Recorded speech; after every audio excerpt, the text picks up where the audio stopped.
As an example, take literature, a field deceptively accessible because we fancy the materials and the tools to those we use every day.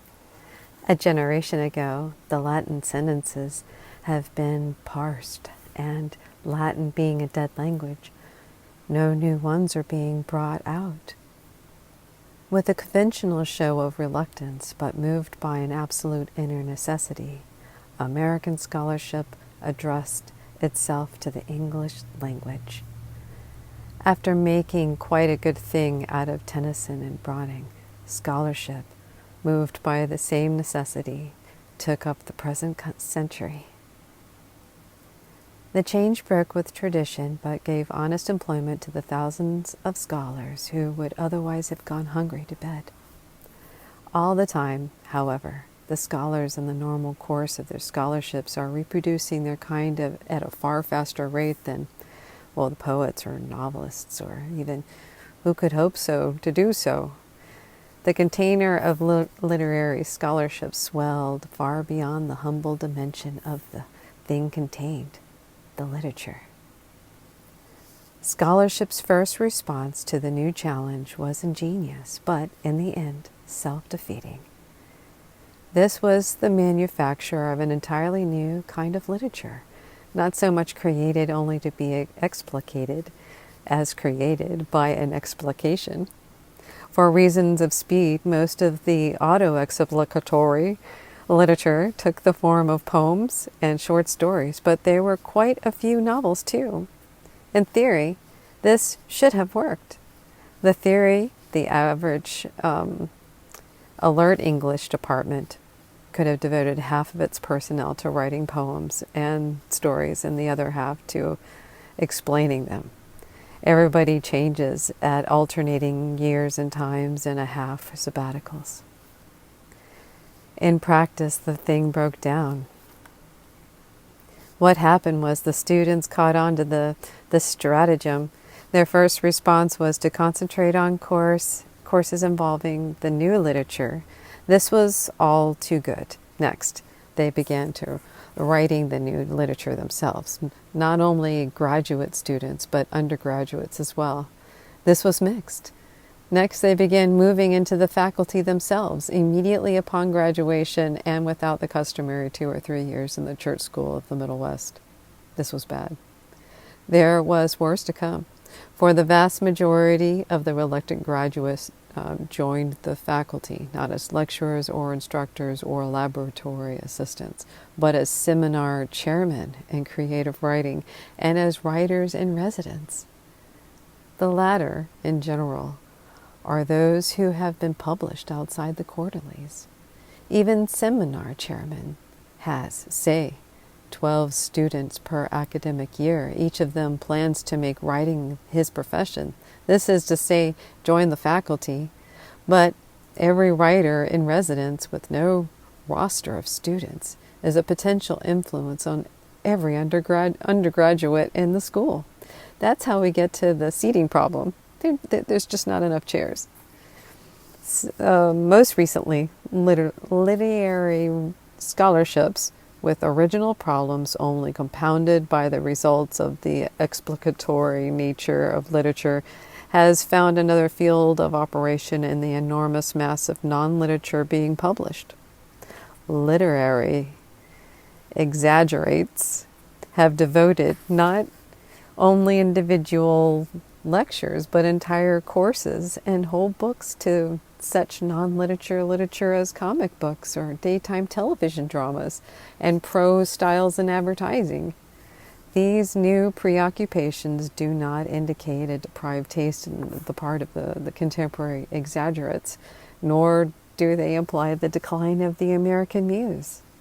Rather, they show the sheer desperation of the scholar. And yes, but isn't this time for another subheading? It is indeed. Into that scholarly desperation, into the crisis in our educational system, the new and yet old science of demindology will come like a healing balm, like a shaft of light into the darkness, or, to employ the more traditional figure, like a shaft of darkness in the blend of an enervating light, into that revived branch of the higher learning can pour the young scholars in their thousands, assured of getting a job, and assured, much, much more important, of doing an honest day work for an honest day's pay of advancing, be it by ever so little, the edge of the unknown. How about another, just a short one? If the most immediate and spectacular efforts of the reintroduction of demindology into the curriculum will be the useful employment of thousands of scholars now forced into such academic gray markets as motivational research and public service programs for television, the overall welfare of the academic disciplines and the Republic of Letters itself will not be neglected, far from it.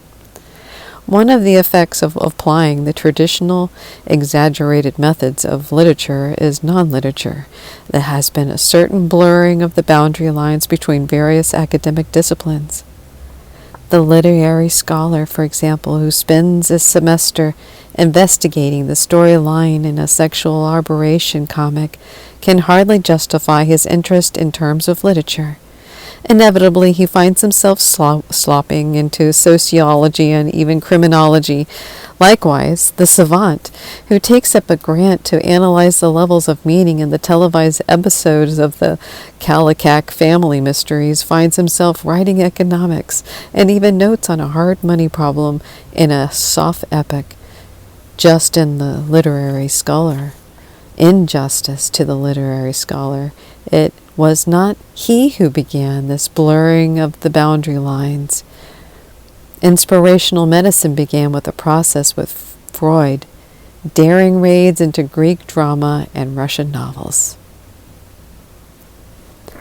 But no matter who started it, the flux is on, and the academic benefits of this health competition between and within the disciplines are too great to give up.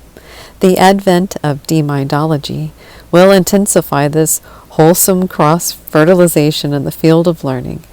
The nice thing about demindology is that it doesn't really require much specialized training. One, you can move into it from literature, philosophy, sociology, and the way things are going, even from the physical science.